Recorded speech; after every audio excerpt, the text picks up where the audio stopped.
श्री स्वामी समर्थ. जय जय श्री स्वामी समर्थ. स्वामी भक्त हो, आपले स्वामी आत्मय राम आहेत, अनाम आहेत, सतचित्त आनंदाचे धाम आहेत. स्वामी महाराजांच्या वास्तव्याने अक्कलकोट नगरी पावन झालेली होती. अक्कलकोट मधील प्रत्येक व्यक्ती स्वामी भक्तीत दंग झालेली होती. स्वामी नाम वदती वाचे, कीर्तन स्वामी चरित्राचे, पूजन स्वामी चरणांचे, आराध्य दैवत स्वामी. त्या नगरीच्या नरनारी कामधंदा करिता करी स्वामी चरित्र परस्परी प्रेम भावे सांगत असे. असेच एकदा स्वामी महाराजांची स्वारी स्वस्वरूपानंदात होती.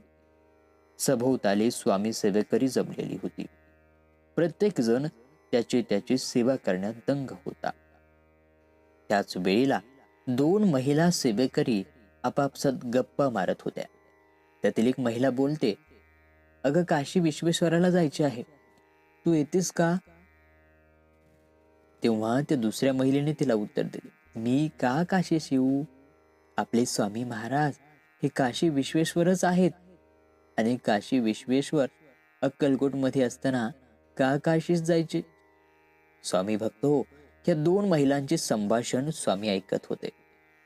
तेव्हा स्वामी खदखदून हसू लागले.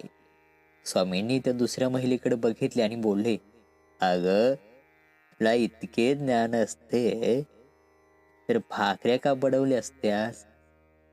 स्वामींनी असे बोलताच दोन्ही महिला शांत बसल्या आणि सभोवताली जमलेल्या सर्व स्वामी भक्तांना समजले की स्वामींना पोकळ ज्ञानाच्या गप्पा नको, तर अनुभवातून आलेल्या ज्ञानाची अभिव्यक्ती हवी आहे, भक्ती हवी आहे.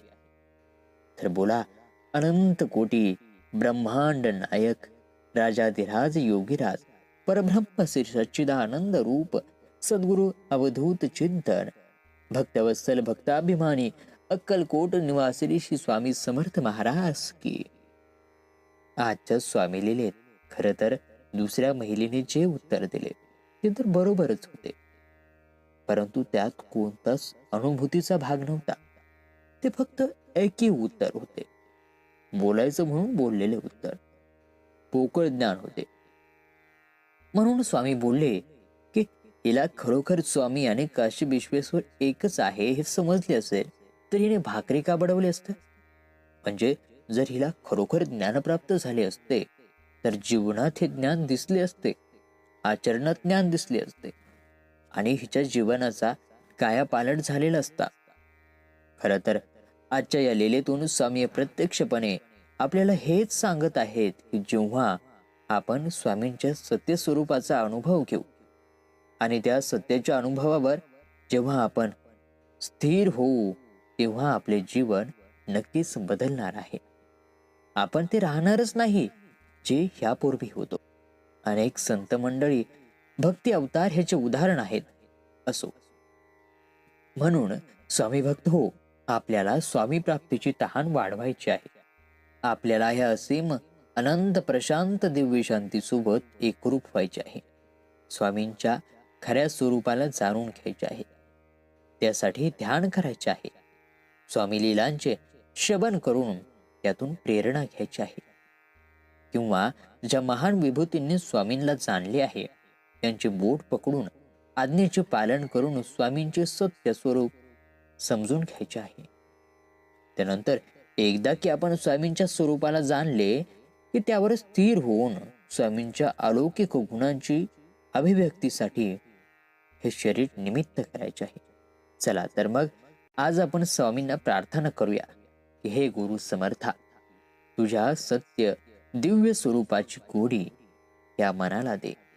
तुझ्या असीम प्रशांत दिव्य शांती अनुभवासोबत मला एकरूप कर. तुझ्या ह्या परम आनंदाच्या अनुभवावर हे मन स्थिर कर. ह्या शरीराद्वारे होणारे प्रत्येक कर्म ह्या अनुभवावर राहूनच करून घे. ह्या अनुभवावर राहून तुझ्या लीलांचे, तुझ्या गुणांचे गुणगान करून घे आणि हे गुणगान करत करत हे शरीर तुझ्या अनन्य भक्तीच्या अभिव्यक्तीसाठी निमित्त बनू दे. हे स्वामी माऊली, तुझ्या कृपेसाठी धन्यवाद. तर श्रोते हो, ही होती आजची स्वामीवाणी, जी आम्ही तुम्हाला वेळोवेळा स्वामी समर्थांच्या लीला अशाच व्हिडिओच्या माध्यमातून देत राहणार आहोत. त्याची आपण एक स्वतंत्र प्लेलिस्ट बनवत आहोत. तेव्हा चॅनल सबस्क्राईब करा आणि ही माहिती, हा अनुभव ऐकायला अजिबात विसरू नका. धन्यवाद.